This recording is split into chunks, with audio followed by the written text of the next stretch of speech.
అభిప్రాయం ఏంటంటే రేవంత్ రెడ్డి 5 సంవత్సరాలు ముఖ్యమంత్రిగా ఉండాలంటే గాంధీ కుటుంబం చల్లగా ఉండాలి. వాళ్ళు విమానాలలో తిరగాలి, వాళ్ళ లగ్జరీ విల్లాలలో ఉండాలి, వాళ్ళకు ఉన్నటువంటి ఆస్తులను ఇంకా పెంచాలి. కాబట్టి వాళ్ళ యొక్క సంక్షేమం గురించి నేను 1000 కోట్లు ఇస్తాను. అదే రేవంత్ రెడ్డికి తెలంగాణ మీద ప్రజల మీద ప్రేమ లేదు. ఎందుకంటే ఆ లోట్లు వేసారు 5 ఏళ్ల వరకు, వీళ్ళతో అవసరం లేదు. కాబట్టి హైదరాబాద్ పేరుతోటి ఈయన మొత్తం మూసి చుట్టుపక్కల కావచ్చు, వేరే కావచ్చు, ఇల్లులు కూలగొడతాడు. కానీ మరి ఆ పేదలకు కూడా ఈ కాంగ్రెస్ పార్టీ అండగా ఉండొచ్చు కదా. ఆ 1000 కోట్లు అవసరం లేదు. వీళ్ళ పేదలకు, వీళ్ళు కూలగొట్టిన ఇల్లులు కూలగొట్టిన వాళ్ళకు కనీసం ఒక 100 కోట్లు మీరు అకామిడేట్ చేస్తే అందరికి ఇల్లులు వస్తాయి. అలాంటివి చేయకుండా రేవంత్ రెడ్డి ముఖ్యమంత్రి పదవి కాపాడుకోవడం కోసమే ఈ గాంధీ కుటుంబం భజన కావచ్చు, ఈరోజు గాంధీ విగ్రహ ఏర్పాటు కావచ్చు, ఇలాంటి నిర్ణయాలు అయితే తీసుకుంటున్నారు. తెలంగాణలో పథకాలు ఇవ్వడానికి నాకు నయా పైసలు లేవు, నన్ను ఓసి కూడా పైసలు లేవు అంటున్నాడు. మరి గాంధీ కుటుంబానికి 1000 కోట్లు ఇవ్వడానికి కాంగ్రెస్ పార్టీ సిద్ధంగా ఉందంటే ఏం చెప్పుదలుచుకున్నారు? ఏం చెప్పదు, అదే చెప్పిన సింపుల్. గాంధీ కుటుంబం వల్లనే ఈ రోజు రేవంత్ రెడ్డికి ముఖ్యమంత్రి పదవి వచ్చింది. ఆ ముఖ్యమంత్రి పదవి కాపాడుకోవడం కొరకు 1000 కోట్లు వాడిని వీని బ్లాక్ మెయిల్ చేసి అయినా ఆ వ్యవస్థలు ఈ వ్యవస్థల దగ్గర, ఆ కంపెనీ వాళ్ళ దగ్గర, ఈ కంపెనీ వాళ్ళ దగ్గర బెదిరించి అయినా మా కాంగ్రెస్ కార్యకర్తలు ఒక 1000 కోట్లు గాంధీ కుటుంబానికి ఇవ్వడానికి రెడీగా ఉన్నారని చెప్తున్నా అంతే. మరి ఇప్పుడు తెలంగాణలో గాంధీ విగ్రహం కడతారండి 5,000 కోట్లతోని. సో మీ అభిప్రాయం ఏందన్న? గాంధీ తుషార్ గాంధీ మనవడు, గాంధీ మనవడు తుషార్ గాంధీ అనేటని చెప్పిండు. గాంధీ సిద్ధాంతాలకు ఈ విగ్రహం ఏర్పాటు అనేది విరుద్ధం. ఈ గాంధీ విగ్రహం 5,000 కోట్లతో కట్టాల్సిన అవసరం లేదు. పేదల ఇల్లులు అసలు కూర్చాల్సిన అవసరం లేదు. ఆ విగ్రహం కట్టమని ఏ గాంధీ సిద్ధాంతంలో లేదు. కాబట్టి మీ గాంధీ విగ్రహం అనే యొక్క ఆ ఏర్పాటు అనేదాన్ని విరమించుకోవడానికి గాంధీ మనమోడు సొంతమైన బ్లడ్ సంబంధించిన వ్యక్తి చెప్పిండు. దానికంటే నేనేం కొత్తగా చెప్పలేదు. డెవలప్మెంట్ అయితే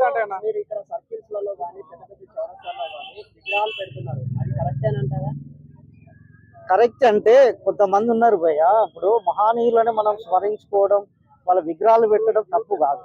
కాకపోతే ఈ 100 కోట్లు 1000 కోట్లతోటి పెట్టమని ఏ యొక్క మహానీయుడు లేకపోతే ఏ గొప్ప నాయకుడు కూడా కోరుకోడు.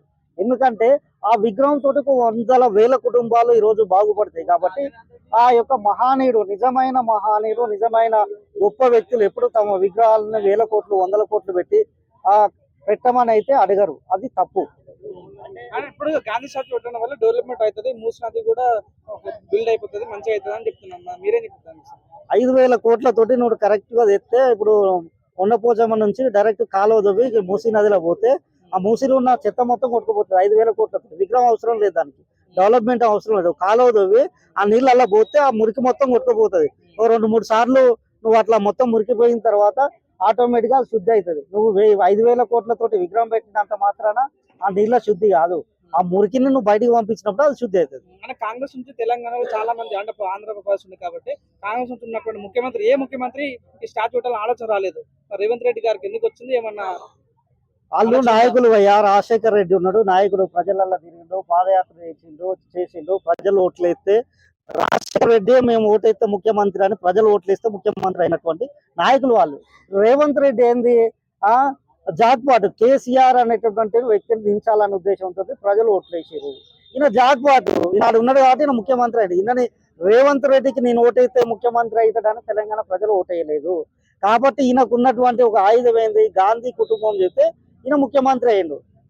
సో గాంధీ కుటుంబంని ప్రసన్నం చేసుకుంటే 5 సంవత్సరాలు ఆయన ముఖ్యమంత్రి ఉంటాడు, లేకపోతే ఉండడు. ఎందుకంటే ప్రజల నుంచి వచ్చినటువంటి నాయకుడు రేవంత్ రెడ్డి కాదు. కాబట్టి ఆయన యొక్క ప్రయత్నాలు ఆయన చేస్తారు.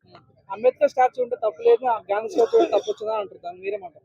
గాంధీ స్టాచ్యూ పెట్టడం తప్పే, అంబేద్కర్ స్టాచ్యూ పెట్టడం కూడా తప్పే, 100% తప్పే. అంటే ఎందుకంటున్నా అంటే అంబేద్కర్ కూడా ఏమన్నాడంటే దళితులను ఏమన్నాడంటే మీరు చదువుకోండి, మీరు ఉన్నత శిఖరాలను అధిరోహించండి, ఉన్నత పదవులు పొందండి, మీరు సంపాదించుకోండి అన్నాడు. కానీ నా విగ్రహాలు పెట్టి రోజు నన్ను పూజ చేయండి, నా భజన చేయండి, జై భీమానండి, నా డప్పు కొట్టండి, నా విగ్రహాలు పెట్టండి అనేది ఎప్పుడు అంబేద్కర్ చెప్పలేదు. అది కూడా తప్పే.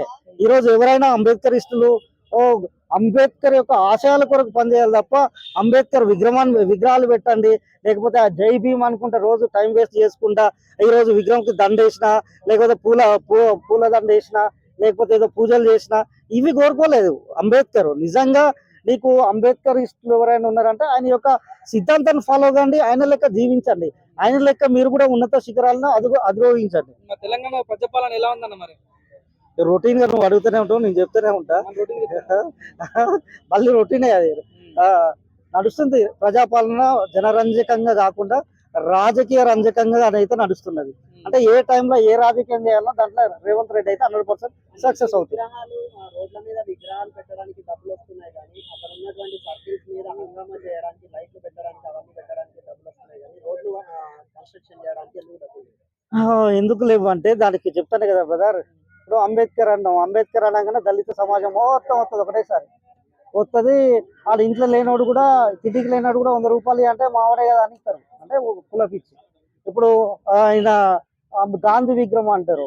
ఇప్పుడు వాళ్ళు ఏంది వైశాఖ్ సంబంధించిన వాళ్ళు చాలా రిచ్, మావాడే మా కులపోడే కాబట్టి తీసిస్తారు విగ్రహాలకు.